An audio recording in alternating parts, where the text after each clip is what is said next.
Assalamualaikum warahmatullahi wabarakatuh. Selamat malam, Ibu dan teman-teman semua.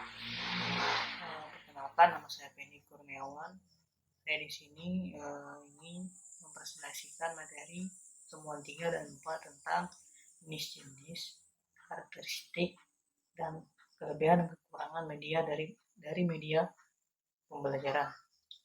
Nah, di sini yang pertama saya akan menjelaskan tentang karakteristik dari media pembelajaran. Nah, yang pertama, yang menurut sumber saya baca itu, yang pertama itu ada karakteristik fiksatif, di mana itu berarti bahwa yaitu dapat menyampaikan, menginformasikan, merekonstruksikan, serta melestarikan suatu objek atau kejadian. Nah, selanjutnya itu karakteristik manipulatif. Nah, ini mana di sini ada suatu kejadian yang berhari-hari, tapi disampaikan oleh guru hanya dalam waktu 2-3 menit saja. Nah, selanjutnya itu karakteristik distributif. Nah, karakteristik distributif di sini berarti bahwa media ini dapat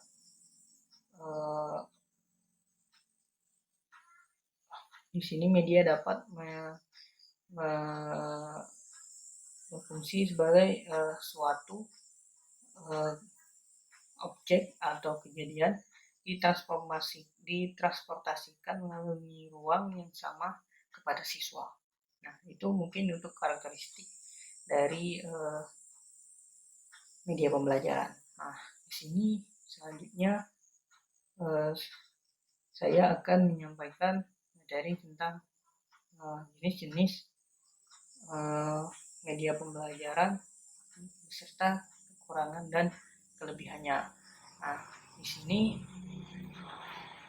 saya yang pertama menjelaskan bahwa jenis dari media pembelajaran itu ada 3. Yang pertama itu visual, yang kedua itu audio, yang ketiga itu audiovisual. Nah, yang pertama saya akan menjelaskan tentang media pembelajaran visual, yang mana pengertian dari media visual ini atau media gambar ini menjelaskan bahwa yaitu media yang disajikan dalam bentuk gambar atau visual yang digunakan yang berisi informasi atau materi yang mau disampaikan kepada peserta didik. Tujuan untuk agar peserta didik itu lebih berminat untuk belajar lagi, meningkatkan minat belajarnya, serta meningkatkan motivasi belajarnya. Nah, di sini ada beberapa juga jenis untuk beberapa jenis untuk media visual. Yang pertama itu gambar. Nah, gambar ini itu berisi juga informasi atau materi yang disampaikan. Nah, gambar ini berfungsi untuk sebagai berguna untuk pendidik agar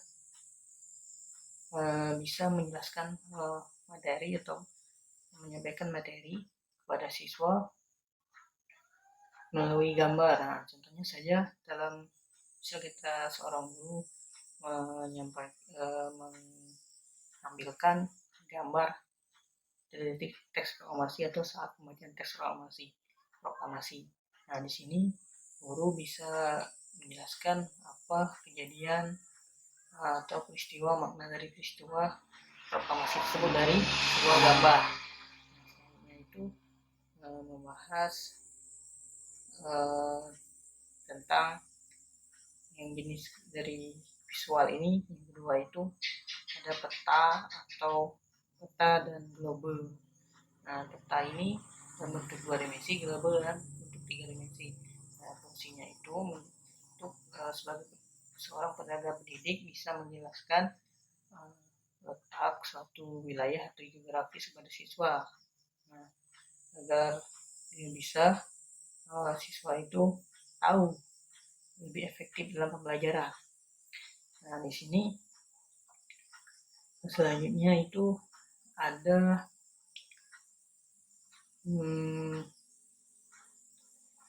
media poster. Nah, untuk yang visual ini itu media poster. Poster ini berisi gambar-gambar menarik serta kata-kata yang berisi beberapa ide pokok dari materi itu, pokok pembahasan dari materi. Jadi di sini juga poster ini sangat menarik sekali karena apabila ditampilkan secara kreatif atau menarik itu bisa meningkatkan minat belajar siswa. Nah, selanjutnya itu media yang kedua itu media audio. Media audio ini kan kita sudah tahu audio itu suara, bahwa media ini hanya diterapkan melalui suara. Nah, ini juga media juga digunakan dalam proses pembelajaran.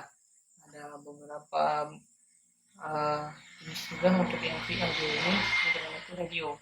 Nah, radio ini digunakan, yaitu radio itu alat atau alat elektronik kita juga sering temukan. Nah, itu radio itu kan mengeluarkan suara. Nah, suara dari radio itu bisa kita manfaatkan untuk mencari informasi tentang materi-materi pembelajaran. Nah, selanjutnya itu yang kedua untuk audio itu yaitu alat pita perekam. Alat pita perekam ini mungkin sekarang itu jarang digunakan, tapi ini juga sangat berguna untuk media pembelajaran. Nah, di sini karena tujuan untuk merekam proses pembelajaran yang telah dilaksanakan. Selanjutnya itu media yang ketiga yaitu media audio visual. Nah, media audio visual ini itu media yang berupa gambar, gabungan gambar dan suara. Nah, di sini juga ini mungkin yang lebih efektif gabungan kan. Nah, di sini lebih efektif juga dalam untuk menjadikan media pembelajaran. Di sini menurut situ yang sumber yang saya baca ada beberapa untuk media audiovisual ini. Yang pertama itu televisi. Nah, televisi ini kan alat elektronik yang kita temukan di setiap rumah masih ada televisi. Nah, televisi ini bisa kita manfaatkan untuk media pembelajaran, menjadi informasi tentang materi-materi yang kita pelajari. Nah, di sini juga informasi untuk informasi untuk pendidik, karena apa yang kita dapatkan di kelas kita dapat di kelas bisa kita dapatkan di rumah melalui televisi. Nah, selanjutnya itu media video atau film. Nah, ini sekarang kan banyak, contohnya itu film-film sejarah atau video sejarah bisa kita manfaatkan untuk media pembelajaran, apalagi ada video-video animasi kan, video-video yang menarik bagi siswa. Nah, siswa itu semangat dalam belajarnya bisa kita terapkan untuk jadi media pembelajaran. Misalnya itu media, di sini ada media bingkai video suara. Seperti media bingkai video suara ini maksudnya itu yaitu juga contohnya itu seperti PPT, Adobe Flash, seperti video Adobe Flash kan. Nah, di sini maksudnya itu bahwa di sini dia itu dari sumber yang berbeda, dari gambar dan audio itu sumber yang berbeda. Bisa audio itu dari tape atau yang tampilan gambarnya itu dari PPT-nya. Itu bisa dipadu. Nah, di situ bisa dipadukan jadi pembelajaran lebih menarik. Itu selanjutnya saya akan membahas tentang kekurangan dan kelebihan dari media-media yang saya sebutkan tadi. Nah, untuk kelebihan dari media visual ini yaitu itu berguna bagi untuk pembelajaran, lebih praktis digunakan, bisa digunakan beberapa kali. Nah, dan bisa juga untuk menambah minat dan pengetahuan siswa dalam belajar. Selanjutnya kekurangan dari media visual ini mungkin tidak bisa diterapkan kepada orang yang memiliki gangguan penglihatan atau tunanetra yang tidak bisa melihat. Maaf ya, bukan menyinggung, jadi di sini tidak bisa digunakan untuk tunanetra. Nah, selanjutnya itu untuk menjelas selanjutnya itu untuk mungkin kurang menarik juga untuk visual ini karena tidak dibarengi oleh audio, jadi kita ini juga butuh suara daripada dari gambar, jadi untuk lebih menarik. Selain itu kelebihan dari media audio, media audio ini kan dia itu lebih simpel dan memakainya, bisa kita lakukan di mana saja. Seperti radio bisa kita bawa kemana-mana, jadi alat merekam tadi bisa kita bawa kemana-mana, simpel. Dan juga bisa meningkatkan keterampilan pendengaran siswa sehingga dia bisa berpikir kreatif dan berpikir kritis. Nah, kekurangannya itu kalau media audio ini itu lebih abstrak, sifatnya itu lebih abstrak sehingga susah dipahami karena dalam bentuk kata-kata atau kalimat. Hanya bisa dipahami oleh orang yang mampu berpikir abstrak. Serta ini juga tidak cocok diterapkan kepada orang yang tidak bisa mendengar atau tunarungu. Maaf maksudnya bukan menyinggung, tapi tidak bisa diterapkan untuk tunarungu. Nah, selanjutnya di sini saya menjelaskan untuk kelebihan dari audiovisual. Audiovisual ini itu lebih efektif dari kedua media tersebut. Jadi ini bisa digunakan bisa digunakan kepada siswa manapun, bisa digunakan karena ini bentuk visual dan visual audio secara bersamaan, bisa digunakan berkali-kali dan penggunaannya itu lebih efektif itu tadi kan. Soalnya kekurangannya itu mungkin di sini kalau untuk televisi tadi kan tidak bisa kita bawa kemana-mana, sedangkan untuk membuat media ini membutuhkan keahlian yang cukup mumpuni. Jadi tidak sembarangan dalam membuat ini karena media audiovisual ini harus kita buat medianya audio dan visual secara bersamaan.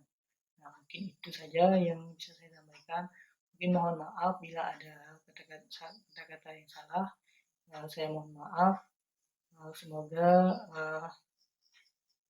ilmu yang saya sampaikan bermanfaat.